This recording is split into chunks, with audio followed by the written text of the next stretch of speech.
ওকে ওকে ধরে ওকে আমরা তুলে নিছি। অনেক কষ্টের পরে আমরা উপরে উঠে গেছি। এবার আমি ভিতরটাকে ঘুরিয়ে ঘুরিয়ে আপনাদেরকে দেখাবো যে ভিতরটা কেমন। দেখি একটু উপরে উঠি। আমরা একতলা থেকে 2 তলা উপরে উঠে গেছি। এই যে আমরা একতলা থেকে 2 তলা উপরে উঠে গেছি।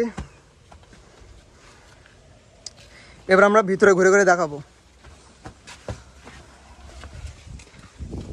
এই ভিতরটা অনেক অন্ধকার, এটা আমি পরে দেখাচ্ছি। এই যে দেখুন এখানে যে জায়গাটা আছে, এই আগে এখান দিয়ে ওঠা যেত, কিন্তু এখন এই জায়গাটা নিচে থেকে বন্ধ করে দেওয়ার কারণে আমরা এই কষ্ট করে উঠতে হচ্ছে। এই ভিতরটা অনেক অন্ধকার, এখানে দেখা যাবে না। ভিতরে আইসি কিন্তু ভিডিওগুলো হয়ে যাচ্ছে, দেখাই যাচ্ছে না। ওর ভিতরে এতটা অন্ধকার, লাইট মেরে ওর ভিতরে কোনো কিছু দেখা যায় না, এতটা অন্ধকার। আপনারা কিন্তু দেখতে পাচ্ছেন বাইরে কি পরিমাণে রোদ, দেখেন কি পরিমাণে রোদ। এত রোদ থাকার পরেও আমরা ভিতরে গিয়ে কোনো কিছু দেখতে পাচ্ছি না। আর ভাবতে হবে যে অন্ধকূটাটা তাহলে কেমন অন্ধকার ছিল এর ভিতরে। দেখেন আইসি অনেক নিস্তব্ধ একটা জায়গা।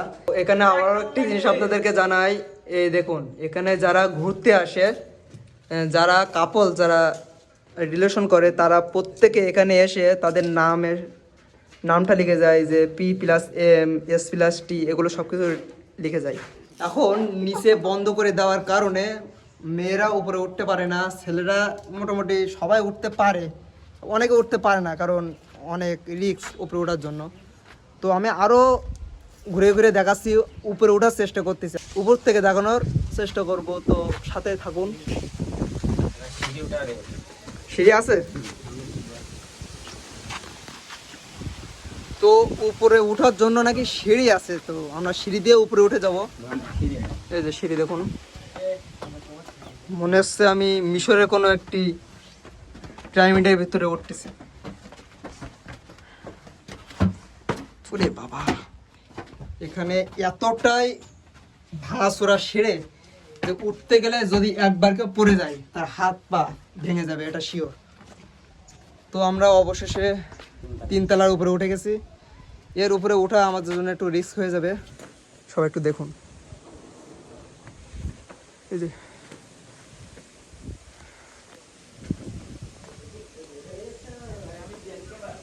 আশেপাশে অনেক বাড়িঘর রয়ে গেছে, আগে এত বাড়িঘর ছিল না। এখানকার মানুষ যে কথাগুলো বলে যে এখানে নাকি একটি নৌকাও ছিল, তো আমরা এগুলো কোনো কিছু জানি না যে এখানে নৌকা ছিল কি ছিল না। এখানকার স্থানীয় মানুষ আমাদেরকে যতটুকু জানায় আমরা ততটুকুই জানি, এর বেশি আমরা কোনো কিছু জানি না। আপনি যদি এই জায়গার সম্পর্কে কোনো কিছু জানতে চান গুগল থেকে বা অনলাইন কোনো প্ল্যাটফর্ম থেকে, তাহলে আপনি কোনো কিছুই সঠিক পাবেন না। এই মঠ বাড়িটা এমন একটি জায়গায় অবস্থিত যে এই জায়গা সম্পর্কে 99% মানুষ জানেই না, বাইরের লোক। সাতক্ষীরার ভিতরে অনেকেই জানে, বাট বাইরের কোনো মানুষ সম্পর্কে কেউ জানেই না। তো আমি আমার ভিডিওর মাধ্যমে সব কিছু দেখানোর চেষ্টা করতেছি। এখানে দেখুন এই যে গম্বুজ আছে, আগে যে চুন ছুরপি দিয়ে যে বিল্ডিংগুলো তৈরি করা হতো, দেখুন অনেক সুন্দর, এখনও সেই একই রকমভাবে আছে, অনেক মজবুত। এটা কত বছর আগে তৈরি করা হয়েছে এটা আমরা জানি না, কিন্তু এখনও যে এইভাবে এখানে দাঁড়িয়ে আছে এটাই ভাবার যে এটা কিভাবে তারা তৈরি করছিল, কত আধুনিক জ্ঞান তাদের ভিতরে ছিল আর কি। তো দেখুন আরও ঘুরে ঘুরে দেখাচ্ছি, আমি একটু ভিতরটা দেখাই। এতটা অন্ধকার যে কি বলবো, এর ভিতরে তো কিছু দেখাও যায় না। আস্তে আস্তে লাগো সবাই।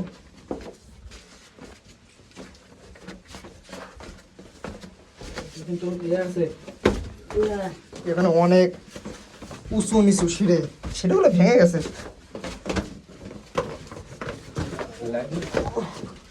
এই তো আমরা নিচে চলে আসছি। সবাই আইছে, আগে এইগুলো নিচে থেকে ওঠা যেত, এখন আর নিচে থেকে ওঠা যায় না।